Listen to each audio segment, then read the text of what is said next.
pretty deep topic here, so let's not waste no time. I already know it's going to be good. Let's get straight into the video.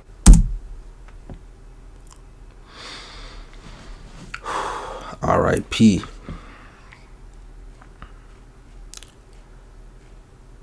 Let's go.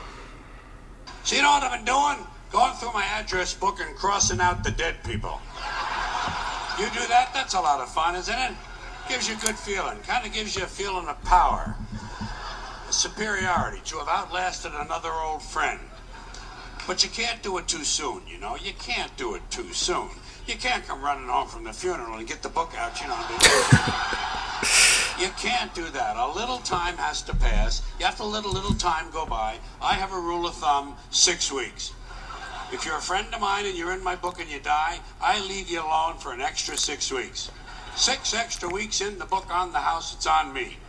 Now, speaking of dead people, there are things we say when someone dies. Most of us say, a lot of us do, things we say that no one ever questions. They just kind of go unexamined. Give you a couple examples.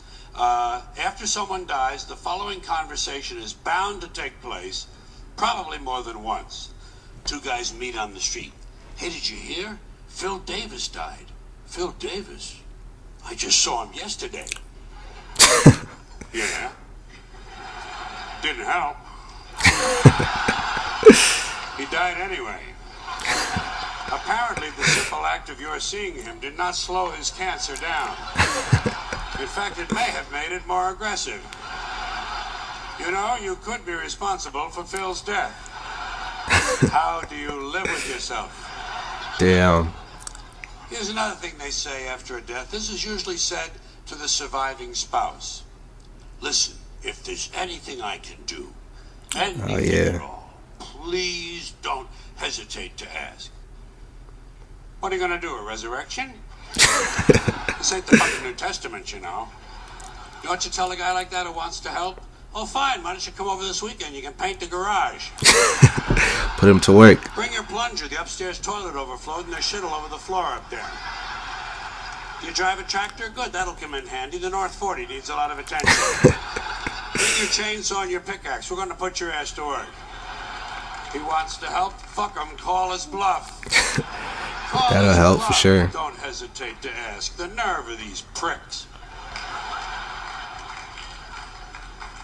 Here's another thing we say to the surviving spouse.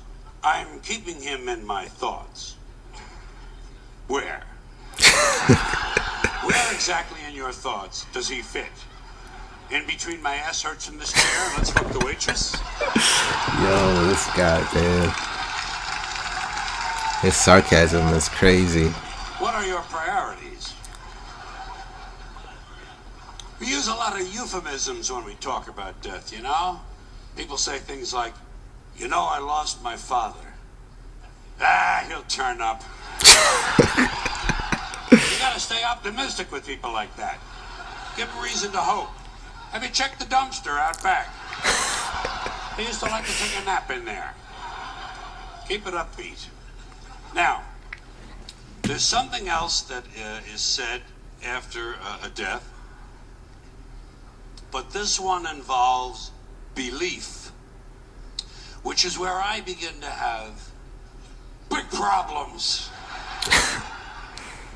This one happens after the funeral, after the burial, back at the house. Back at the house where the family and friends and the loved ones of the deceased are having some food and drink and they're enjoying some warm reminiscences of the person who passed away. Sooner or later, someone is bound to say the following, especially after a few drinks. You know, I think he's up there now, smiling down at us. And I think he's pleased. That is so true.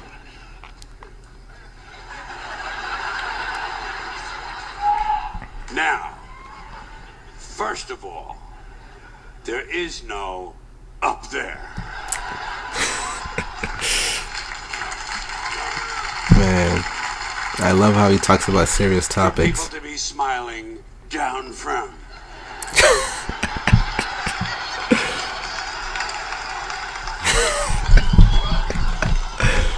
Yo, this guy It's is poetic, it's quaint, And I guess for superstitious people it provides a little comfort, but it doesn't exist.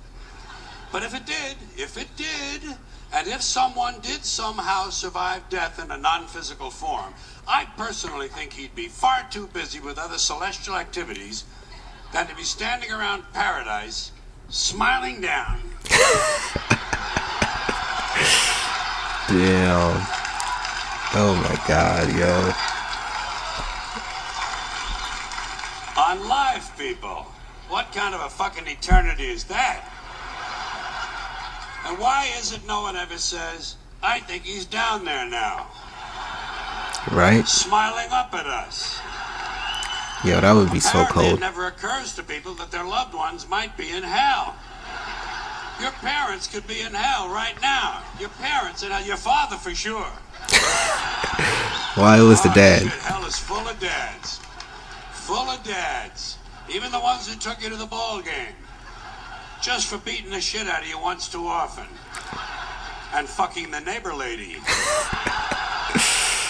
And fucking the neighbor dog. Whoa. And who knows, maybe even fucking the UPS man. We'll never know what mischief Dad was up to. I don't want to know. Parents in heaven. Parents in hell, excuse me. Kind of gives me a nice feeling, you know? Grandparents in hell. Picture that. Oh, Picture your man. grandmother in hell. Can't. Baking pies without an oven. Yo. And if someone were in hell, I doubt very seriously he'd be smiling. I think he's down there now, screaming up at us. And I think he's in severe pain. Now, speaking of dead people in heaven, there are some people who not only believe that their dead parents in heaven can see them. Okay? Okay. They honestly believe that their dead parents in heaven can help them. You've heard these people, I'm sure.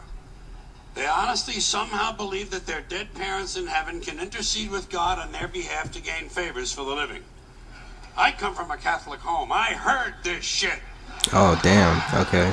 They sit there in the chair with the fucking rosary and they look at you like this, you know, and they say, oh, my dad was looking out for me. He was looking out. I don't know how he got me out of that jam, but he got me out. Oh, my mom was in surgery with me. She was in, I could feel her presence in there. Yeah.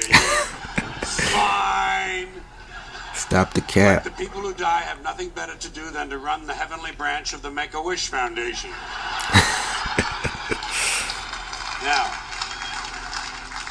if people I feel want to bad for believe this laughing. kind of stuff, it's fine with me. Let them believe it. I don't want to disabuse anyone of their beliefs. But I have a question about this.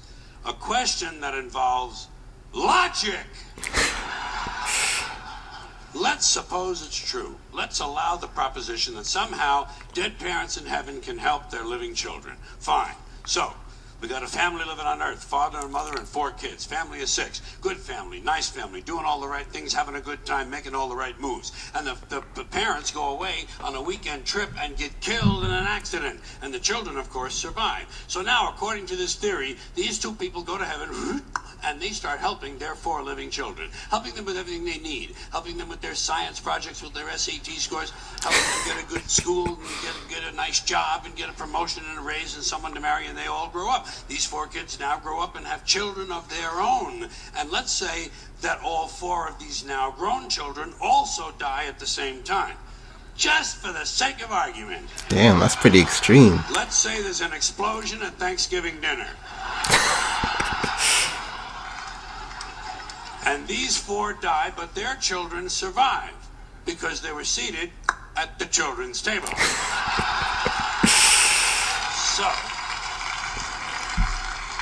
So now, according to the theory, these four go to heaven and they start helping their living children. But what happens to the original two? What happens to the grandparents? Do they just go off duty now? What do? Are there is there a retirement program up there? Are there some activities for these people? Shuffleboard, pinball, online poker? There must be something they can do. Or do they have to remain on duty indefinitely? Do they have to keep on helping their living descendants forever and ever and ever? Is that what heaven's all about, helping the living? When do you get to just lie back on a cloud and take a fucking harp lesson? You know what I mean? Yo, that is a deep ass topic, man. The way he can just spin that and make that into a stand-up skit is crazy and very talented. So if you want to go to heaven, make sure you like and comment and subscribe to this channel. Thank you for recommending this, Brian. Appreciate it, man. This one was hilarious. Yeah, till next time, peace.